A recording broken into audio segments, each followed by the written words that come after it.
Bwana Yesu asifiwe, Bwana Yesu asifiwe. Tena tunalihubiri neno lake ambalo ndilo ukombozi wa mataifa yote, kwa jina la Baba na la Mwana na Roho Mtakatifu. Amina. Mwenyezi Mungu wa mbinguni apate kutubariki na kutuongoza katika kulihubiri na kulitangaza neno lake. Leo tutaenda kujifunza neno kushukuru. Kama vile kitabu cha Mambo ya Nyakati wa Kwanza sura ya 16 mstari wa 34 kinavyosema: Mshukuruni Bwana kwa kuwa ni mwema, kwa maana fadhili zake ni za milele. Bwana Yesu asifiwe. Tena hivyo tunaangalia Mwenyezi Mungu amekwisha kutufadhili katika fadhili zake za milele. Amekwisha kumtoa Yesu Kristo akamwaga damu ili kuweza kutukomboa katika nguvu za giza. Bwana Yesu asifiwe. Tena hivyo neno shukrani ni neno ambalo lina maana mbele za Mungu, kwa sababu unaweza ukamshukuru Mungu hata kwa kinywa kwa matendo makuu ambayo tayari amekwisha kutendea. Matendo makuu ambayo Mwenyezi Mungu amekwisha kututendea ni kwamba hatukutoa kitu kuja katika dunia hii, lakini Mwenyezi Mungu akatuweka katika dunia yake.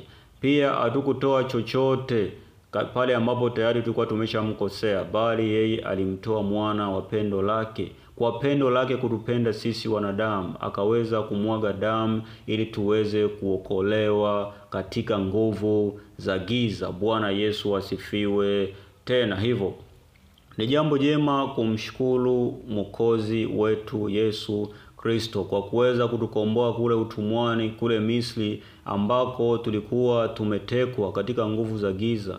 Tulikuwa tumefungwa, tulikuwa tukiteseka na njaa, tukiteseka na umaskini na matukano, magonjwa ya ajabu, vifungo mbalimbali na mambo mengine. Bwana Yesu asifiwe. Tena tutaangalia kule ambako Mwenyezi Mungu alikwisha kututoa. Pia tutamshukuru Mungu kwa matendo makuu ambayo tayari alikwisha kututendea.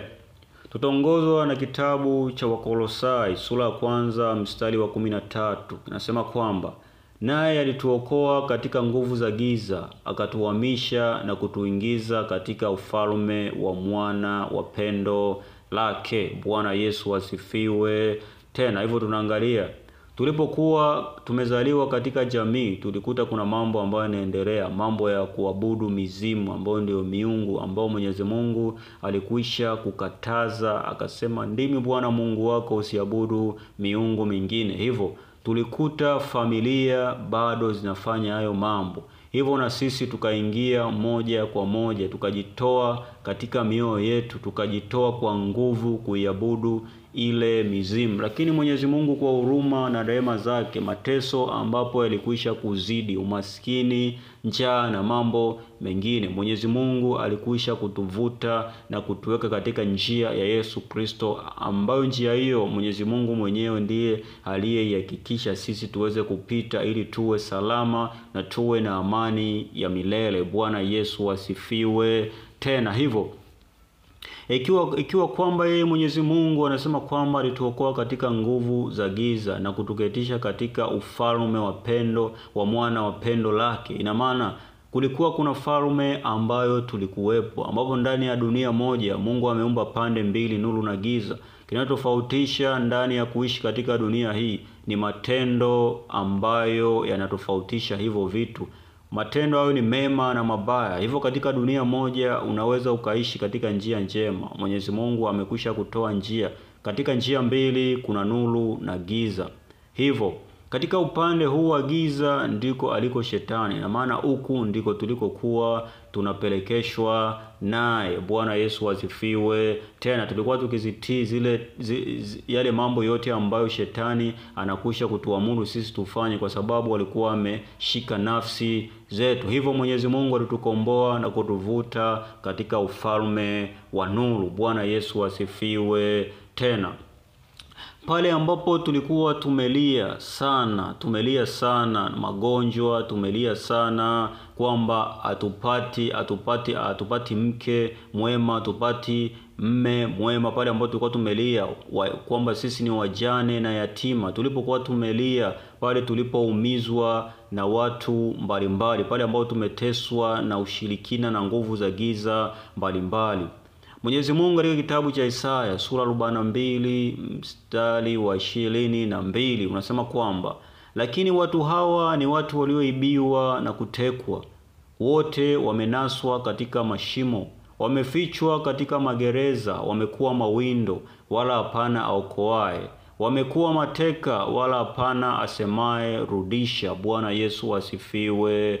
Tena tumekusha kuangalia tayari pale ambapo tulikusha kuteseka, ndipo njia ilikwisha kutolewa na Mungu mwenyewe kwamba tuifate hiyo njia ili tuwe na amani ya milele. Bwana Yesu asifiwe. Tena hivyo njia hiyo, magonjwa hakuna, manyanyaso hakuna, kukabwa usiku hakuna, kulogwa ovyo hakuna. Ni njia ambayo inamfanya mwanadamu ajitambue yeye ni nani. Njia imekwisha kutoka.